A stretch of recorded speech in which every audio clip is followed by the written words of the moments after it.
My son's wife told me to stay away from the wedding, so I canceled my financial support for the event. I remember the day Daniel told me he was going to propose to Brooke, my boy, all grown up, at 29. Fidgeted on my living room couch like he was 10 years old again, about to confess to breaking the neighbor's window with a baseball. His hands wouldn't stay still, fingers tapping against his knees as he struggled to find the words. "Mom," he finally said, pulling a small velvet box from his pocket. "I'm asking Brooke to marry me this weekend." The tiny diamond inside the box wasn't particularly impressive, a testament to my son's modest teacher's salary, but it sparkled with promise. My eyes immediately welled up with tears. This was the moment every mother dreams of, isn't it? Watching your child find their person. "She's going to love it," I said, squeezing his hand. "She's going to love you even more." Daniel's smile lit up the room. I hope so. That night, after he left, I poured myself a glass of wine and thumbed through old photo albums. There he was as a newborn, cradled in my arms, both of us alone at the hospital. His father had already disappeared by then, deciding fatherhood wasn't for him before Daniel even took his first breath. There were pictures of Daniel's first steps, his first day of school, his high school graduation, every milestone, just him and me against the world. I'd worked 2 jobs most of his childhood, bookkeeping during the day and waitressing at night just to keep a decent roof over our heads. When Daniel got that college acceptance letter, I sold my mother's jewelry to help with his first semester's tuition. Education was the one thing I could give him that nobody could take away. And somehow, despite all the struggles, despite the missing father and the 2 small apartments and the countless nights I'd fallen asleep at the kitchen table calculating bills, I'd raised a good man, a kind, thoughtful, brilliant man who'd become an elementary school teacher because he wanted to make a difference. She said yes, of course. Brooke called me herself, her voice bubbling with excitement. "Diane, he proposed at the Botanical Gardens. It was so perfect. And oh my God, I just can't believe it." I liked Brooke from the moment Daniel first brought her home for dinner. She was vivacious, with an infectious laugh and a warmth that immediately put everyone at ease. She taught art at the same elementary school as Daniel, and her passion for creativity seemed to perfectly balance my son's more practical nature. "I'm so happy for you both," I told her, meaning every word. "Welcome to the family, sweetheart." The engagement party was my first real introduction to Brooke's family, and I admit I was intimidated. The Harringtons were old money, the kind of family with a summer home in the Hamptons and regular charity galas. Her father, Richard, was a successful corporate attorney, and her mother, Cynthia, was the type of woman who looked like she'd never had a hair out of place in her entire life. My simple navy dress, the nicest thing in my closet, felt woefully inadequate next to Cynthia's designer outfit and pearl necklace that probably cost more than my car. But I pushed down my insecurities. This wasn't about me or the differences in our backgrounds. This was about our children finding happiness together. "Diane, there you are," Cynthia greeted me, air kissing both my cheeks. "We're simply thrilled about the engagement. Brooke and Daniel make such a charming couple." "They really do," I agreed, watching them from across the room. Daniel had his arm around Brooke's waist, his head thrown back in laughter at something her brother had said. He looked so at home, so comfortable in this world that had never been mine. "We must start planning the wedding immediately," Cynthia continued, her manicured hand resting lightly on my arm. "I know the most divine wedding planner. And of course, the country club is the only suitable venue. Richard's family has been members for generations." I nodded along, not wanting to seem difficult. "I've been saving for Daniel's wedding since he was born," I told her. "I want everything to be perfect for them." It wasn't entirely true. I hadn't been able to save much over the years, but I had received a substantial life insurance payout when my mother passed 2 years ago. I'd been careful with it, investing most of it, but I'd always planned to use a good portion for Daniel's future. His wedding seemed like the perfect occasion. The next morning, I wrote a check for $25,000 and gave it to Daniel over breakfast. "Mom, this is too much," he protested, pushing the check back toward me. "We can have a simple wedding." "Nonsense," I insisted. "You only get married once, and I want to do this for you, for both of you." What I didn't say was how much it meant to me to be able to give him this. After all the birthdays when I couldn't afford the toys his friends had. All the Christmases, when I'd worked extra shifts just to put a few modest presents under our tree. Finally, I could give my son something extraordinary. I could help create the wedding of his dreams. Daniel hugged me tight. "You're the best mom in the world. You know that? Just promise me one thing," I said, only half joking. "Don't let your future mother-in-law steamroll everything. It's your wedding too." He laughed. "Don't worry, Brooke and I are on the same page. We want something elegant but meaningful. Not too over the top." I believed him. And for those first few weeks after the engagement, everything was perfect. Brooke asked for my opinion on dresses. Daniel wanted my input on potential honeymoon destinations. I even found a wonderful local wedding planner, Melissa, who had orchestrated my coworker's daughter's wedding. She was creative, budget-conscious, and most importantly, she listened. "This is going to be beautiful," Melissa assured me after our first meeting with the happy couple. "And I can tell how much it means to you to be involved. Don't worry, I'll make sure your voice is heard throughout the process." I couldn't have known then how quickly those words would become hollow. I couldn't have imagined how, within weeks, I'd go from being the adored mother of the groom to an inconvenient afterthought. I had no idea that the warm, welcoming Harrington family would reveal themselves to be something else entirely. Because that's the thing about wedding planning. It has a way of showing people's true colors, and some colors, once revealed, can never be unseen. The change didn't happen overnight.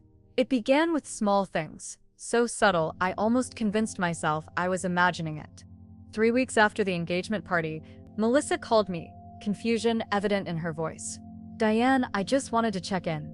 I received an email from Cynthia Harrington saying my services wouldn't be needed anymore." "What?" I nearly dropped my coffee mug. There must be some mistake. Let me call Daniel. But when I reached my son, he sounded hesitant, uncomfortable. "Oh yeah, about that. Brooke's mom knows this really exclusive planner who does all the society weddings. Apparently they're booked solid for 3 years, but she pulled some strings. But we already hired Melissa," I reminded him. "We've had 2 meetings. She's already readjusting venues." "I know, Mom." His sigh traveled through the phone. "But Augusta, that's the new planner. She has connections to places we couldn't even dream of accessing. Brooke is really excited about it." I swallowed my disappointment. "You could have told me before letting Cynthia fire her." "I'm sorry. Things have been moving fast. But hey, you'll love Augusta. She's impressive." Impressive wasn't the word I would use after meeting her. Augusta Winters swept into our first consultation, wearing a tailored white pantsuit and red-bottomed shoes that probably cost more than my monthly mortgage payment. She carried a leather portfolio with the couple's names embossed in gold and spoke with the crisp authority of someone used to being obeyed without question. "The Westmore Country Club is the only appropriate venue," she announced before anyone had even asked for venue surgeons. "They rarely book weddings for non-members, but the Harringtons' standing in the community has secured us a date in June." "June?" I interjected. But Daniel and Brooke were thinking about an October wedding. Daniel's always loved fall colors. Augusta barely glanced my way. "June is wedding season, darling. October is for corporate events and Halloween parties." Cynthia nodded approvingly. "Augusta planned my niece Vanessa's wedding last year. It was featured in Connecticut Bride." "I was thinking," I ventured, "about the botanical gardens where Daniel proposed. It would be meaningful." "The gardens don't have proper facilities," Augusta cut me off. "We'd need to bring in Evervin tents, flooring, portable restrooms. It would double the budget unnecessarily." I bit my tongue, reminding myself this wasn't about me. If Daniel and Brooke wanted a country club wedding in June, I would support that. But when I looked at my son, searching for some sign of what he truly wanted, he just shrugged. "Whatever makes Brooke happy," he said, squeezing his fiance's hand. Over the next few weeks, I watched helplessly as every decision was systematically taken out of my hands. The modest but elegant wedding I'd envisioned morphed into an extravagant society affair. The guest list ballooned from 20 to over 300, with more than 2/3 being Harrington family friends and business associates I'd never met. "Daniel doesn't even know these people," I said one evening, reviewing the latest list Cynthia had emailed. "They're important connections," Brooke explained, not unkindly. "Dad says it's good networking for Daniel's future." "His future as an elementary school teacher?" I asked, confusion evident in my voice. Brooke and Cynthia exchanged a look I couldn't quite interpret. Well, Richard has been talking to Daniel about opportunities at his firm, Cynthia said delicately. Nothing immediate, of course, but there's always a need for bright young men in the legal department. This was the first I'd heard about Daniel considering leaving teaching, the profession he'd been passionate about since college. But when I tried to catch his eye, he suddenly became very interested in the sample floral arrangements on the table. The wedding budget had now climbed past $100,000. My original $25,000 contribution had been swallowed up in deposits, and Cynthia kept making casual mentions of additional expenses. "We'll need another $15,000 for the band," she announced during one planning session. "The one Augusta recommended is simply divine. They performed at the daughter's wedding." I reached for my checkbook with numb fingers, feeling like I was trapped in some bizarre dream where money flowed like water and nobody seemed concerned about it. "Richard and I will handle the rehearsal dinner, of course," Cynthia added, as if to soften the blow. "At Le Chateau. It's where Richard proposed to me, so it has sentimental value." One afternoon, I made the mistake of suggesting that perhaps we could use local wildflowers for some of the arrangements to save money and add a personal touch. Augusta's perfectly plucked eyebrows rose so high they nearly disappeared into her hairline. "Wildflowers? At a Westmore wedding?" "Diana, dear," Cynthia said, deliberately using the wrong name. "We're bringing in peonies and orchids from specialty growers. The arrangements will be works of art." "It's Diane," I corrected quietly. Nobody seemed to hear me. Even Brooke, who had once been so warm and inclusive, had begun treating me with a kind of rehearsed politeness that felt worse than outright hostility. She would smile and nod at my suggestions before immediately turning to her mother for the real opinion that mattered. One night, after yet another planning session where I'd been effectively invisible, Daniel followed me to my car. "Mom, I need to ask you something," he said, his voice uncharacteristically serious. My heart lifted. Finally, he was going to acknowledge how sidelined I'd been. Maybe he'd even suggest scaling back to the wedding we'd originally discussed. "Could you try to be a little more flexible with Cynthia and Augusta? Brooke says you seem resistant to their ideas and it's causing tension." The betrayal stung like a physical slap. "I'm causing tension? Daniel, they've completely taken over. Nothing about this wedding reflects you or what you wanted." "People change what they want," he said defensively. "And this is important to Brooke and her family. What about what's important to you? To us?" I searched his face for the son I knew. "Remember when you said you wanted a meaningful ceremony, not something over the top?" He looked away. "This is what Brooke wants now, and I want her to be happy." "What about your happiness?" I asked softly. "Making her happy makes me happy." His voice had taken on a rehearsed quality that made my stomach sink. "Just please try to go with the flow, Mom. For me," I watched my son walk back toward the Harringtons' house, shoulders slightly hunched, and felt a chill that had nothing to do with the evening breeze. Somehow, in the space of just a few weeks, my beloved boy had become a stranger, and I had been transformed from the mother of the groom into an inconvenient guest who needed to go with the flow. Little did I know, the worst was yet to come. April arrived with a flurry of cherry blossoms and final wedding preparations. The June date was now less than 2 months away, and I had not seen my son in person for nearly 3 weeks. Our communication had dwindled to brief text messages and unanswered voicemails. "Just checking in about the wedding," I said to Daniel's voicemail for what felt like the 100th time. "I need to confirm the final payment for the venue. Please call me back when you can." After writing checks totaling nearly $60,000, I felt I deserved at least the courtesy of knowing where my money was going. But information had become increasingly difficult to obtain. Augusta no longer copied me on planning emails. Cynthia had created a wedding committee group chat that somehow excluded me. Even Brooke, once so eager to share every detail, now responded to my questions with vague platitudes. "Everything's under control," she'd text. "Augusta is handling it all." But was she? Without access to the latest plans, I had no way of knowing if the deposits I'd paid were being allocated properly. Anxiety gnawed at me as I imagined my hard-earned money being squandered on extravagances I'd never agreed to. After 3 days of silence, I decided to take matters into my own hands. I called the Westmore Country Club directly. "Hello, this is Diane Morris," I said to the events coordinator. I'm the mother of the groom for the Parker Harrington wedding in June. I'd like to confirm that my payment was received and what the remaining balance is. There was a pause on the other end of the line. Let me check our records. I'm sorry, Mrs. Morris, but we don't have you listed as a contact for that event. That must be a mistake, I said, my throat tightening. I've paid the deposits. My name should be on everything. Our primary contact is Cynthia Harrington, the coordinator replied, her voice professionally neutral. And our payment records show all transactions coming from Harrington Enterprises.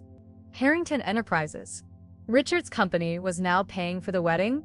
What had happened to my checks? Similar calls to the caterer, florist, and rental company yielded the same result. Somehow, in the space of a few weeks, my name had been systematically removed from every wedding-related account.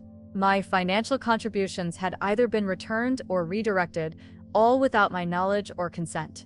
Shaking with a mixture of hurt and rage, I tried Daniel's cell one more time. This time, amazingly, he picked up. "Mom, I can't talk long," he said, his voice hushed as if he was hiding the fact that he was speaking to me. "I'm at a meeting with Richard about that job opportunity." "Daniel, what's going on with the wedding payments?" I demanded, too upset for pleasantries. "I just called the venue, and they told me Harrington Enterprises covering everything now." "Oh, that," he sounded relieved. It wasn't something more serious. "Yeah, Brooke's parents decided to take over the financial stuff. It was getting complicated having multiple payment sources. And you didn't think to tell me?" My voice cracked. "I've already put in $60,000, Daniel." $60,000? Where did that money go? "It's been sorted out, Mom.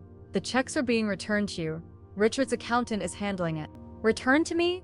I couldn't believe what I was hearing. So, not only am I not involved in planning my only son's wedding, but now my contribution isn't even good enough. Daniel sighed, that same weary sound I'd grown to hate. "It's not like that. It's just easier this way. Look, I've gotta go. Richard's waiting. We'll talk later, okay?" But we didn't talk later. Instead, at 9:37 that evening, an email arrived in my inbox, not from Daniel, but from Brooke. The subject line read simply, "Wedding arrangements." My hands trembled as I clicked it open. "Dear Diane, after careful consideration and many conversations with our wedding planner and family, we have made some difficult decisions regarding our special day. While we appreciate your enthusiasm for our wedding, it has become clear that our visions for this event don't align. The constant questioning of our choices and pushing of alternative ideas has added significant stress to what should be a joyful planning process. To ensure the day runs smoothly and remains stress-free for everyone involved, we believe it would be best if you limited your participation to the ceremony itself. The reception will be an intimate gathering for guests who share our vision and can support our choices without criticism. We understand this may be disappointing, but we hope you can respect our wishes as we begin this new chapter. Regards, Brooke." I read the email 3 times, certain I had misunderstood, but the message was unmistakable. I was being uninvited from my own son's wedding reception. The mother of the groom, relegated to a grudging seat at the ceremony before being shown the door. My phone pinged with a text from Daniel. "I'm sorry, Mom. I tried to talk them out of it, but Brooke and her mom are really stressed. It's just for the reception. You'll still see me get married, just the ceremony." As if watching my only child exchange vows was some consolation prize they'd graciously allowed me to claim, rather than my fundamental right as his mother. I tried calling him immediately, but the call went straight to voicemail. I left a message, my voice shaking with hurt and disbelief. "Daniel, we need to talk about this. Please call me. This isn't right, and you know it." He didn't call back. Instead, another email arrived. This one from Augusta's assistant. It contained a detailed schedule for the ceremony day, including an assigned seat in the 3rd row to accommodate the photographer's needs, and a note that I should exit via the south garden path immediately following the recessional, where a car would be waiting to take me home. The final blow came the following morning in the form of a certified letter containing a cashier's check for $60,000, the exact amount I had contributed, along with a formal note from Richard Harrington. "In light of recent arrangements, enclosed, please find reimbursement for your generous offers toward the Parker Harrington celebration. The Harrington family will assume all financial responsibilities henceforth." It wasn't signed personally, just stamped with his company logo. I sat at my kitchen table, staring at the check, a lifetime of sacrifices for my son reduced to a cold business transaction. In that moment, something inside me hardened. The hurt remained, a throbbing wound in my chest, but alongside it grew something else, a steely resolve. If they wanted to erase me from this wedding, there would be consequences. And unlike the Harringtons, I wouldn't need lawyers or formal letterhead to make my point. Sometimes, the most devastating revenge requires nothing more than the simplest of actions. The cashier's check sat on my kitchen table for 3 days. I couldn't bring myself to deposit it. Doing so felt like accepting their terms, acknowledging that I truly was nothing more than a third-row spectator at my son's wedding. On the 4th day, I finally called my bank, not to deposit the check, but to verify something else entirely. "Mrs. Morris," the account manager confirmed after pulling up my records, "your payments to the Westmore Country Club, Elite Catering, and Bloom Floristry were all processed within the last 60 days. The funds have left your account, but according to our records, none of those payments have been reversed or refunded yet." "So the vendors still have my money?" I asked, a plan forming in my mind. "Correct. If refunds were being processed, we would see pending credits to your account." Richard Harrington's cashier's check suddenly made more sense.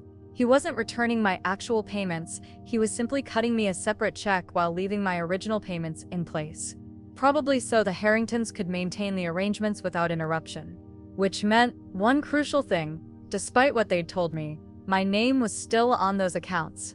And if my name was on the accounts, I still had control. That night, I poured myself a glass of wine and opened my laptop. From my email records, I compiled a list of every vendor I'd paid: the venue, the caterer, the florist, the rental company for tables and chairs, the lighting specialists, the videographer, and the string quartet for the ceremony. For each one, I had a receipt, a confirmation number, and a contact person. I set my alarm for 7:00 a.m., early enough to ensure I could reach every vendor before the Harringtons realized what was happening. Then I went to bed, sleeping more soundly than I had in weeks. Morning arrived with a pale spring sun filtering through my curtains. I showered, dressed in a crisp blouse and slacks, as if preparing for a business meeting, and sat down at my kitchen island with a cup of strong coffee and my phone. The Westmore Country Club was first on my list. "Good morning, this is Diane Morris," I said when the events manager answered. "I'm calling about the Parker Harrington wedding, scheduled for June 18th. "Yes, Mrs. Morris. What can I help you with?" "I need to cancel all arrangements for that date, effective immediately." There was a pause. "Cancel? But the event is less than 2 months away. Most of our fees are non-refundable at this point." "I understand," I said calmly. "I'm not requesting a refund. I'm simply informing you that I'm withdrawing my financial support and canceling the reservation." "This is unusual," the manager said, hesitantly, "especially for an event of this size. Perhaps you'd like to speak with the couple first, or the wedding planner." "That won't be necessary," I replied, my voice steady. "My name is on the account, correct? My credit card was used for the deposits and scheduled payments?" "Yes, but then I have the right to cancel the service I'm paying for. Please proceed with the cancellation and send Farsinum to my email." After a few more protests and requests to reconsider, the manager finally acquiesced. "I'll process this right away, Mrs. Morris, but I strongly suggest you inform the wedding party immediately." "Thank you for your concern," I said. "Have a nice day." One by one, I called every vendor on my list. Some were easier to convince than others. The florist barely questioned my request to cancel the elaborate arrangements. The videographer seemed relieved. Apparently, Cynthia had been a bit demanding during their consultation. The rental company required a cancellation fee, which I paid on the spot. The caterer was the most resistant, having already ordered specialty ingredients for the 7-course meal, but even he eventually relented when I reminded them that my credit card was the one on file for the $22,000 final payment due next week. By 10:30 a.m., it was done. Every single service I had arranged and paid for was officially canceled. I had confirmation emails flooding my inbox, each one a testament to my quiet rebellion. I didn't feel victorious. I didn't feel vindicated. What I felt was an overwhelming sadness that things had come to this, that my relationship with my son had deteriorated to the point where such drastic measures seemed necessary. But I also felt something I hadn't experienced in months: a sense of control. For too long, I had allowed myself to be manipulated, sidelined, and disrespected. I had written checks and swallowed insults, all in the name of keeping the peace. I had become a doormat, and in doing so, I had failed to model for my son what healthy boundaries look like. No more. I spent the rest of the day waiting for the fallout, for angry calls from Augusta or Cynthia, for pleading messages from Daniel, for threatening legal notices from Richard. But my phone remained surprisingly silent. Either they hadn't discovered the cancellations yet, or they were reeling in shock, unsure how to proceed. That evening, I deposited Richard's cashier's check. It no longer represented a humiliating dismissal, but rather the closing of a chapter. If the Harringtons wanted to exclude me from the celebration, they were welcome to fund it themselves. If they wanted to treat me like a stranger, I would respond in kind by withdrawing not just my presence but everything that came with it. As I climbed into bed that night, I felt no remorse for what I'd done. I had raised Daniel alone, sacrificed everything for his happiness and success. I had earned my place at his side on his wedding day. If others couldn't respect that fundamental truth, then they would learn the hard way that I wasn't just a checkbook to be used and discarded. I turned off my bedside lamp and smiled into the darkness. Somewhere across town, Augusta Winters was about to have a very bad morning, and she wouldn't see it coming until it was too late. The chaos began precisely at 9:17 a.m. the next day. My phone lit up with Cynthia Harrington's name, the first of what would become a barrage of increasingly desperate calls. I watched it ring until voicemail picked up, then turned back to my morning crossword puzzle. 7 minutes later, Augusta called. Then Richard. Then Augusta again. My phone vibrated across the kitchen counter like an angry insect, but I let each call go unanswered. They had ignored me for weeks. Now they could experience what that felt like. It was Daniel's call, nearly an hour later, that I almost answered. My finger hovered over the green button, maternal instinct warring with my newfound resolve. In the end, I set the phone down and let it ring. If I spoke to him now, overcome with emotion, I might weaken, and this situation required strength. The voicemails began piling up, each more frantic than the last. Diane, this is Augusta Winters. There appears to be some confusion with the vendors. Call me immediately. Diane, it's Cynthia. What do you think you're doing? Call Richard right now. Mom, what's going on? The venue just called Brooke saying everything's canceled. Please call me back. This has to be a mistake. By noon, the tone had shifted from confusion to panic. Diane, this is Richard Harrington. Whatever point you're trying to make, you've made it. This behavior is completely unacceptable. My attorney will be contacting you if this isn't resolved today. I deleted each message after listening, sat down at my computer, and began working on the quarterly bookkeeping for my client's small business as if it were any other Friday. Outwardly calm, I still felt every heartbeat like a drum in my chest. Part of me, the mother who had kissed skinned knees and celebrated small victories, ached, knowing Daniel was distressed. But the woman who had been systematically excluded, dismissed, and disrespected, stood firm. At 2:30 p.m., my doorbell rang. Through the peephole, I saw Daniel standing on my porch, his face pale and drawn, alone. No Brooke, no Harringtons, just my son. I opened the door but blocked the entrance. Hello, Daniel. Mom. His voice cracked with tension. What have you done? I canceled my financial contributions to a wedding I'm not welcome to attend, I said simply. I thought the email from your fiancé made that quite clear. That was just for the reception, and it wasn't even my idea. He caught himself running a hand through his hair in frustration. Look, there's been a huge misunderstanding. Can I come in, please? I stepped aside, allowing him into the home where he'd grown up. Daniel paused in the entryway, looking around as if seeing the modest ranch house with new eyes after months in the Harringtons' mansion. Everything's falling apart, he said, collapsing onto the sofa. The venue called yesterday evening saying our reservation was canceled. Then this morning, the caterer, the florist, the rental company, they're all saying the same thing. Even the quartet. How unfortunate, I said, sitting across from him in my reading chair. I assume Richard is handling it? Daniel's eyes narrowed. You know exactly what's happening. Why, Mom? Why would you do this? I reached for my phone, opened my email, and pulled up Brooke's message. Without a word, I handed it to him. His face changed as he read, confusion giving way to dismay. This? I didn't know she sent this. He looked up, stricken. I knew they wanted to limit your involvement, but not like this, not disinviting you. Did you even read it before now? I asked quietly. His silence was answer enough. And what about this? I showed him the formal letter from Richard returning my money. I heard they were going to take over the payments, but I didn't know they were cutting you out completely. Daniel's voice had grown smaller with each revelation. Mom, I'm so sorry. I should have paid more attention. Yes, you should have. I agreed, my tone gentle but firm. Daniel, I raised you alone. I worked 2 jobs to keep a roof over your head. I went without so you could have what you needed. I have supported every dream, every decision, every milestone in your life. And when it came to one of the most important days of your life, I was treated like an inconvenience. I never meant for that to happen, he whispered. But you allowed it to happen. I said, the truth I'd been holding back finally emerging. You stood by while your future in-laws took over. You said nothing when they dismissed my ideas, replaced my choices, and eventually uninvited me from half of your wedding. You chose peace with them, over respect for me. Daniel's eyes filled with tears. What have I done? I reached across and took his hand. The question is, what will you do now?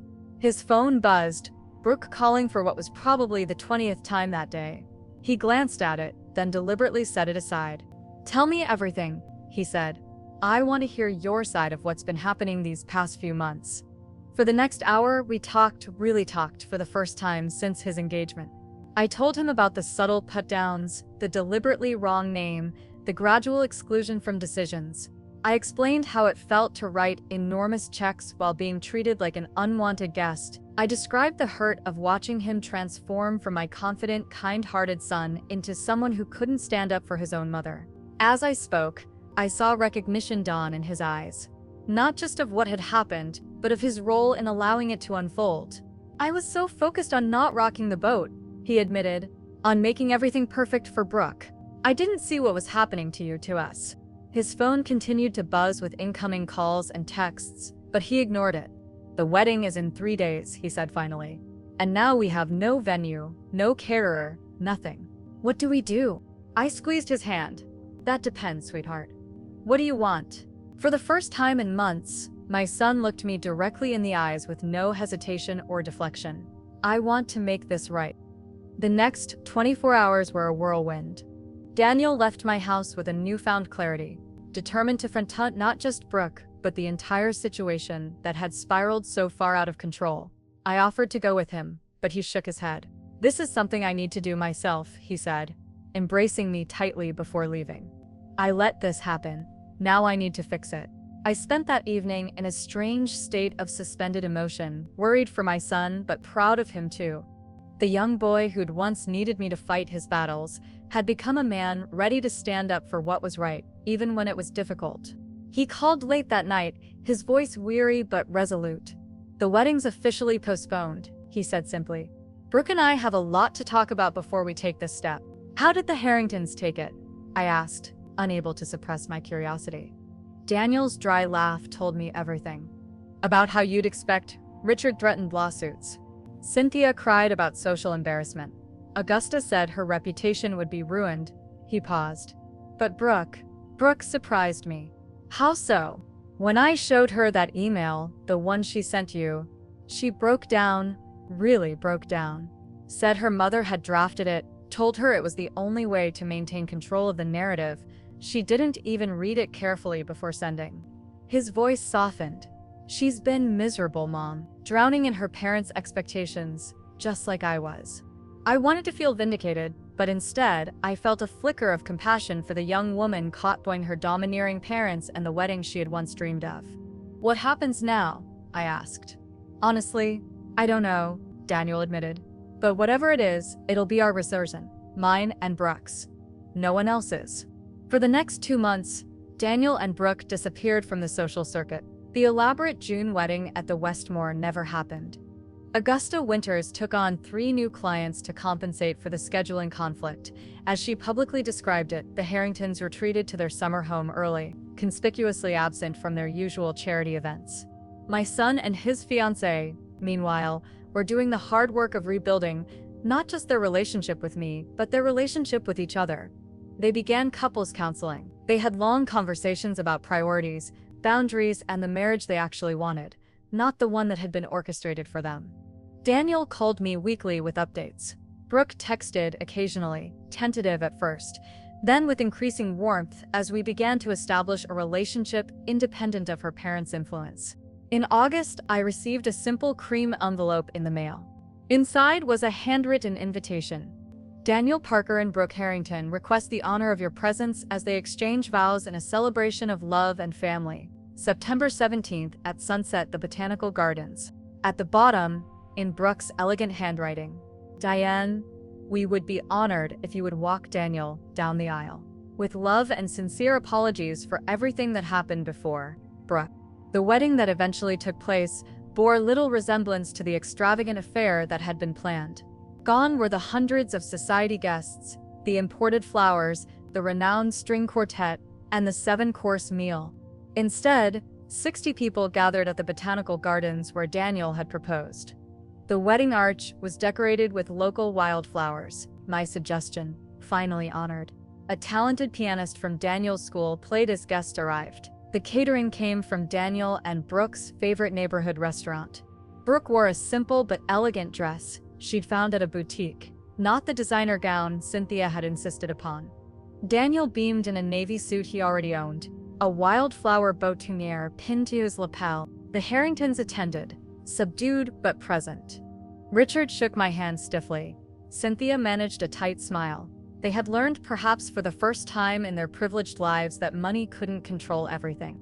As the guests took their seats, Brooke approached me in the small garden room serving as our preparation area. Diane, she said softly, I want you to know how sorry I am for everything. I studied the young woman who would soon be my daughter-in-law. The polished society veneer had faded, revealing someone more genuine, more vulnerable, and ultimately more likable. We all got caught up in something that wasn't about marriage at all, I told her. It was about status and control. But you and Daniel found your way back to what matters. She nodded, tears brightening her eyes. Thank you for giving us another chance. When the music began, I took my place beside my son. He squeezed my hand as we prepared to walk down the aisle together. Are you ready? I whispered. Daniel looked at me, then at Brooke waiting beneath the flower-adorned arch, her face radiant with genuine joy. More than I've ever been, he replied. Afterward, during the intimate reception in the garden's small pavilion, I overheard a guest ask who had paid for the lovely but modest celebration. Daniel, passing by with a glass of champagne, answered with pride. I did, every cent. And he had, from the marriage license to the final sparkler send-off. My son had insisted on funding his own wedding, not because he couldn't accept help, but because he'd learned the hard way that money often comes with strings attached. As twilight fell and fairy lights twinkled in the garden trees, Daniel pulled me onto the small dance floor. Thank you, he said as we swayed to the music, for teaching me to stand up for myself, even when it was against you. That's what real love is, I told him. Wanting someone to be their best self, even when it's uncomfortable. Over his shoulder, I caught Brooke's eye. She raised her glass in a silent toast, and I nodded in acknowledgement. We had all learned valuable lessons about respect, boundaries, and the true meaning of family. Sometimes the most beautiful celebrations aren't the most expensive ones. Sometimes the strongest marriages aren't born from perfect fairy tale beginnings. And sometimes the best mothers aren't the ones who give their children everything, but the ones who teach them the difference between price and value.